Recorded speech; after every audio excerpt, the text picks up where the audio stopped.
भगवान का पता। प्रेरणादायक कहानी। एक बार की बात है, रात को करीब 2 बजे थे।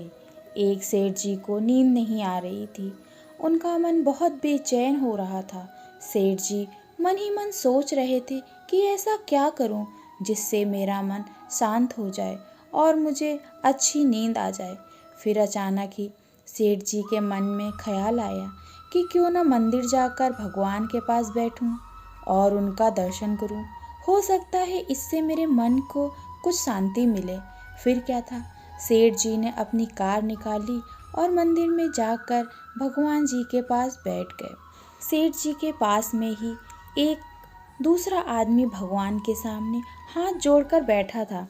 उसको दुखी और उदास देखकर सेठ जी ने उस आदमी से पूछा कि तुम इतनी रात को मंदिर में क्या कर रहे हो। आदमी ने कहा कि मेरी बेटी अस्पताल में है, वह बहुत बीमार है।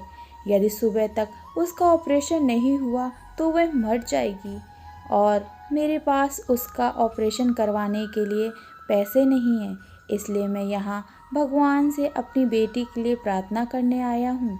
उसकी बात सुनकर सेठ जी ने अपनी जेब में हाथ डाला और जितने भी पैसे उनकी जेब में थे वह सब उस आदमी को दे दिए। उस आदमी ने खुश होकर सेठ जी का धन्यवाद किया। अब उस गरीब आदमी के चेहरे पर रौनक आ गई थी और साथ ही वह भगवान को धन्यवाद देने लगा। इसके बाद सेठ जी ने उस आदमी को अपना कार्ड भी दिया और कहा, इसमें मेरा फ़ोन नंबर और पता है। अगर तुम्हें कोई और ज़रूरत हो तो मुझे निसंकोच बताना। मुझे तुम्हारी मदद करने से खुशी मिलेगी।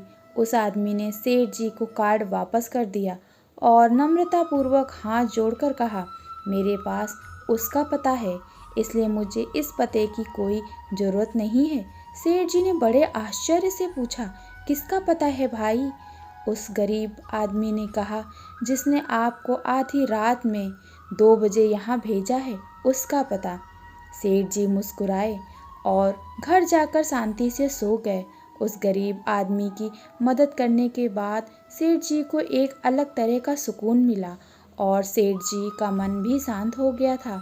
भगवान मदद करने ज़रूर आते हैं, बस आप सिर्फ दिल में दुआ करो तो भगवान किसी न किसी रूप में आकर आपको मिल जाएंगे। जब हम दूसरों की मदद करते हैं तो हमारे जीवन में भी सुख शांति आती है। इसलिए दूसरों की मदद करते रहिए और खुश रहिए।